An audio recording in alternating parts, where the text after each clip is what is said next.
welcome back. Thank you for joining me for another video. Today's video is for the Scrap and Stamp Canada blog post. I will leave the link down below for that, and that's where you can find all the materials I'm using today. I'm going to be making an interactive picture changer card here, one from the Lawn Fawn die cut series. I really enjoy this die cut. It's really simple to use. And I'm going to start out by tracing these squares onto the inside of the squares, onto some 110-pound classic crust cardstock here.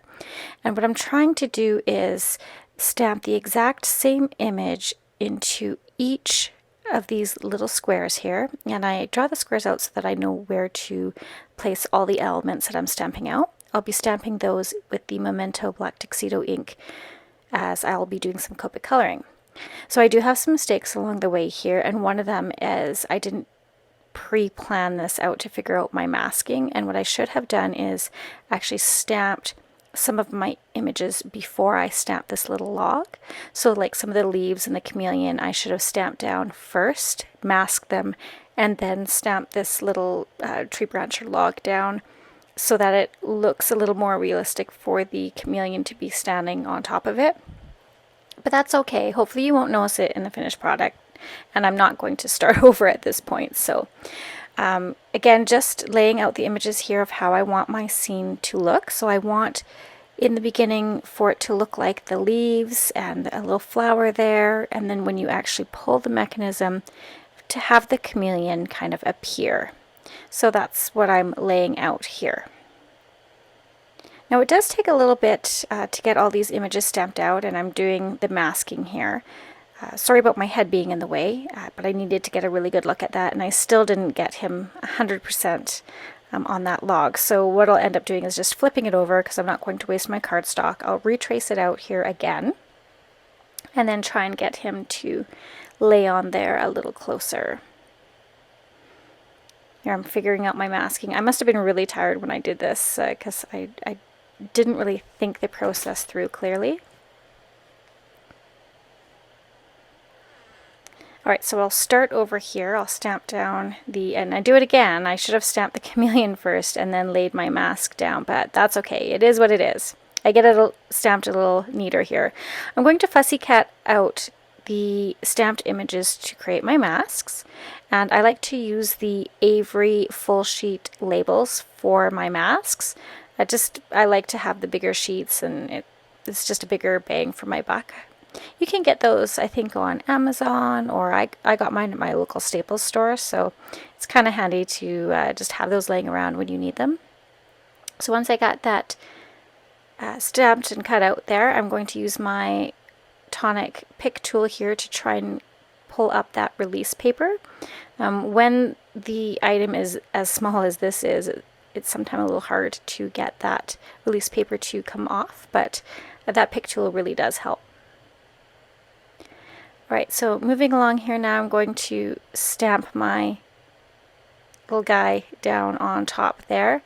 And like I said, I should have done it the other way. I should have stamped the chameleon first, masked him, and then laid down the little branch, but that's okay. You live, you learn, right? And now what I want to do is try and have this little flower line up to where the eye of the chameleon would be. Again, I want it to kind of look like he's appearing, so the eye, I think having him when he's camouflaged would be where that flower would be. And then having this little vine kind of go across the corner there, just to kind of tie it all in together. This little vine and flower is from the Critters in the Jungle set from Lawn Fawn as well. It complements this little chameleon really well, and there's so many scenes that you can build with these stamps. I think it's really great. I do have the coordinating dies, but because I wanted a nice tight cut around the images, I didn't use them this time. I just fussy cut. Alright, continuing on to stamp out the leaves here. Again, trying to fill in as much of the area as possible so that the chameleon does look like he appears. And there'll be a lot of coloring involved, and I'll end up doing that off camera later on here. Like I said, I'm not the best Copic color in the world. I've said that many times on my videos. Someone I can recommend you to go watch is Kelly Latavola. I'm sure you guys have already heard of her. If you've in the crafting world, you know who she is. If you're new and you want to learn some Copic coloring skills, she's definitely the one I would recommend to check out. But there is many of them out there. So filling in these little leaves here. Now there's some other critters that I could have stamped, but the little square, the little reveal part, is quite tiny, and I did want to use as many of these little critters from that jungle set as I could. I just wasn't sure how it was going to work, and I decided that I would actually stamp them out and color them, and then I would put them around the frame to kind of fill in more of the jungle look of the card. So again, laying down my stamps as I try and recreate the exact same image on the left hand side that I'm doing on the right. I like to save my stamps, or my masks, and I just attach them to my packaging for my stamps there. You want to be careful though if you're using some inks that tend to stay wet longer, that when you're removing your masks, that if the ink is still wet, your fingers are going to get inky, and you want to be careful that you don't transfer that ink back onto your project. So as you can see here, everything's now all colored up, and I'm going to take that first envelope piece here, and I will use my thermo web tape to hold that die in place. And I'm going to cut that with my Gemini Junior Craft Companion. That thing is amazing. And then I'll go ahead and cut this inner slider piece. That thermo web tape is really great. I usually apply it to the back of my hand just to remove some of the sticks so that it doesn't rip my project. And you're going to slide that piece on the inside, and then you're going to take these little tabs. There's some fun dangling here. And you're going to kind of just push the little tabs into the inside piece there. It's hard to explain, but hopefully you can see it here. You just kind of push them into the little pointy pieces into that inner slider mechanism. And then it's going to take a little bit to get it aligned up, and then it's going to be a little bit stiff here. And then this is where you're going to want to bring in your anti-static tool or your powder bag and really coat those quite well with that anti-static powder, and that will really help your mechanism to slide a lot smoother and easier.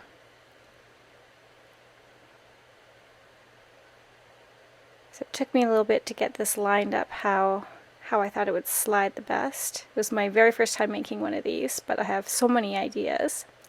I'm going to take my bone folder here, and what we want to do is apply some of this Be Creative score tape. This is one of my favorite adhesives, especially for interactive cards or any cards that have moving parts, because it is a nice strong adhesive.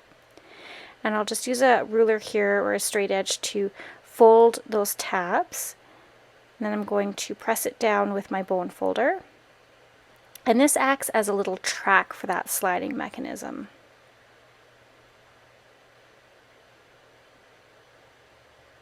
And then now I can take that score tape, and you're going to put it on both sides of these little tabs.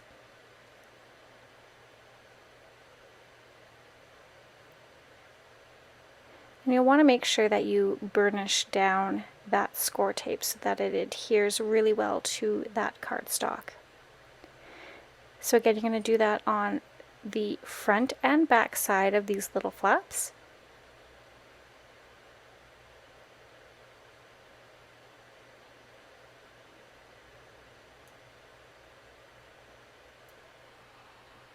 And then once that's done, you can fold them over.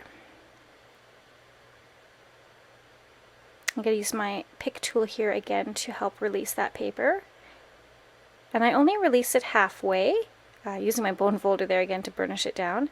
But I release that paper only halfway because adhesive and I sometimes don't get along, and I end up sticking it to myself or places where I don't want it to get stuck down. So this just allows me to have a little more control when I'm folding over pieces or using an adhesive.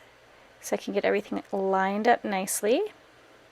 And then I can go ahead and just grab the end of that release paper and pull it down, and it's going to stick exactly where I want it to. Again, just grabbing that release paper and pulling it down, and then it's stuck perfectly. So again, when I pull over the flap here, I'll do the exact same thing. Adding my anti-static powder here. Really just be liberal with this. The more you put on, the better it slides, and you'll see here it's a little bit sticky. And this also helps with that the adhesive, that score tape, to make sure that it's not sticking to the sliding mechanism portion.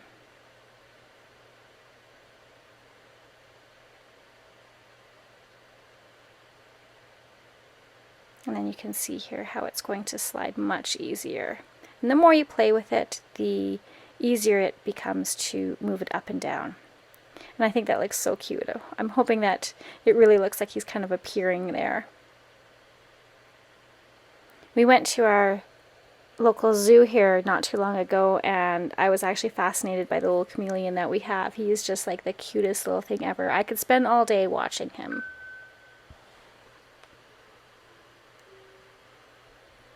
Alright, again, just folding that over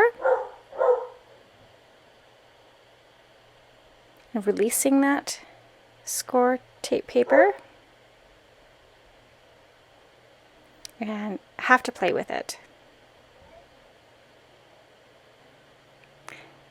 And making sure everything is lined up. Alright, our next step here is trying to find some cardstock that I like to go with this. I want to actually put on that frame, and I'll actually be creating my own type of frame as well. And what I have here is some pieces of cardstock that I have, or that I own, cut out. And on the back side of them I have a corresponding number. So this one is 93. And then I just go to my cardstock and I find the cardstock with the number 93, and then I know exactly which one I want. It's just an easier way to organize that. My mom did that for me. She's just incredibly talented in the organizational department. And then I can actually put all my leftover pieces back into this job ticket holder here, or this this little report cover folder, and I can store it away and use it for next time for another project. So here I have actually taken some metallic green cardstock here and the front envelope piece, and I've only cut a portion of it out. I want to create a cover for this. I want it to be green, not white. So what I did is I just, like I said, I only cut a portion of it out, and now what I want to do is remove those little tabs from the inside. First I'm going to see if I can fold over these little side bits here and try to figure out if I can wrap it around or if I need to cut them off. I wasn't sure how bulky it was going to be, and then I just decided, you know what, the easiest thing to do would just be to cut along the side of the edge here. So I'll do that off camera with my Fiskars trimmer. And then I'll lay that over top. So I cut off those two little tab pieces, and now I'm going to trim off the inside tabs here of that picture changer mechanism. There is an add-on piece that you can purchase so that you don't have to go to all this trouble, but I didn't have it, and I kind of wish I do. So I'm going to actually get it. And that'll save me from having to go through this again in the future. Now when you apply your frame, you're going to apply your adhesive just to the corners like this. If you apply it anywhere else, what's going to happen is it interferes with the sliding mechanism and your picture changer won't change, and that's not good. That's not what you want. I wasn't sure if it was going to be a big deal on this piece that I had created. If you're doing a larger frame, it's not such a big deal. I realized that after that I can add the adhesive all the way around, but at the start here I just want to make sure that I'm not going to interfere with that sliding mechanism. So then I can take this big piece here and apply the adhesive not all the way to on the outside, but on the corners again. I want to make sure that everything is still sliding. And if you don't have a roll of this Be Creative tape, it's definitely something that you want to have in your stash. You can head on over to Scrap.Stamp to take a look at that. This one I just quickly used my tape runner because I wasn't sure if I'd have to lift it off. And if I use the Be Creative tape right away here, it's not coming off. So I thought, well, just in case, I'm going to use this tape runner that if I have to remove it, I know I can without completely wrecking my project. But now that I know how to line everything up, I would prefer to use that Be Creative tape. So I kind of center it here because the edges don't quite cover. I want a little bit of that white showing on either side. And once I get that pushed down, I want to make sure everything's still moving. I have a few white pieces here that I didn't fully color, so I'm going to bring my Copics back in and just kind of clean those up, just to make sure that everything looks good when I pull it. And I see that there's a few white pieces that kind of distract from that image changing, so I'll go ahead and later on I'll use my Copics and color those in.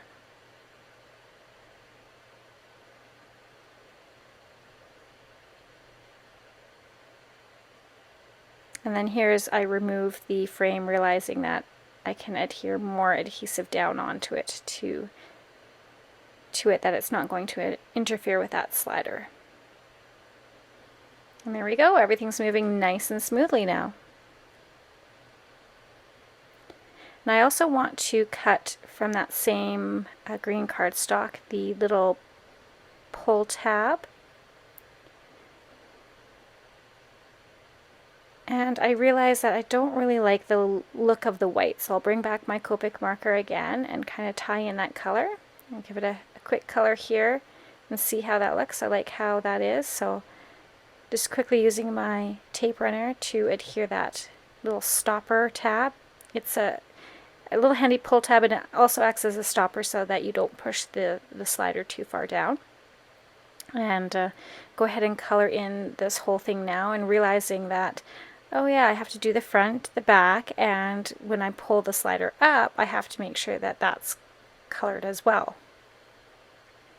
So I start off here just coloring up the one portion, then I'm like, yep, I really need to color the whole portion or it's going to look ridiculous. So going back in, making sure I get that all colored in with the Copic.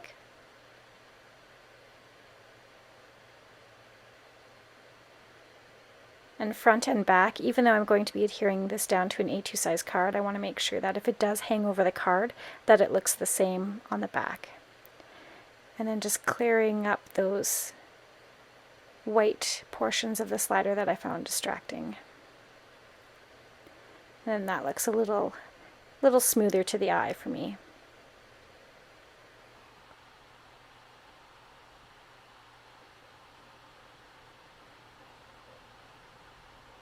So this birthday card actually is for my daughter. She's going to a birthday party for a little girl in her class, and she's having a reptile birthday party. How cool is that? That's something that I would have loved as a kid, but of course back in the day girls weren't supposed to like snakes and all of that, and I think that's just so cool that she's having all these she's having snakes, I think iguanas, tarantulas. Very cool, a very cool party. I wish I could go, but unfortunately I have other commitments, so my husband will have to take her. I just have some leftover textured brown cardstock here that I had on my desk from my other card that I made, and I thought I'd use it up. Attach that down to a standard A2 size card, and now I'm figuring out what images I want to use to frame up the picture changer mechanism, and I'm going to use my Stamp Perfect here. I know that I'll have to stamp the images a couple times to get crisp images, and I'll be using that Memento Tuxedo black ink again, as I'll color those in with the Copics. So just laying out some of the images that I want to use, and I don't think, no, on this one I don't have to do any masking, but I am stamping out multiples of these images. I wasn't sure how many I'd need, how many leaves, how many little kind of like bushes there, so I make sure that I stamp quite a few out. And like I said, I'll do the coloring off camera to save time because this is already a very long video. And once I have those stamped out, I also want to adhere this sliding portion down with some 3M foam tape. And that'll just lift it up a bit so that the pull tab portion is a little easier to grab. Oh, he's so cute. I love how that turned out.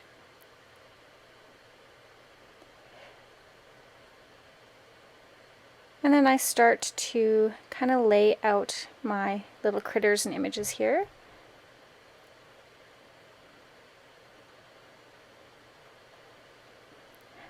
I like that little parrot. I think he's so cute, and he adds a little bit of a pop of color to the card, as everything else is pretty neutral green and brown, some earthy tones, and it's just got a nice pop of color to him. Using my reversible tweezers here. I like using these when there's small images that I have to adhere down, especially with liquid adhesive. I tend to glue my fingers more than I glue anything else in my projects.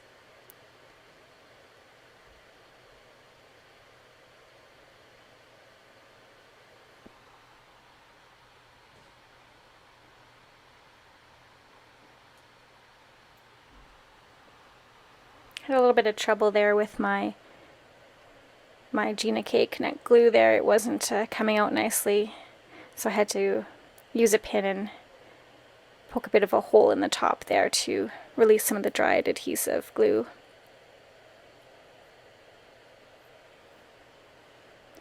And then once I'm going to speed this up because it took me a while to play around with it. And I get them all laid out here. And then I have my finished card.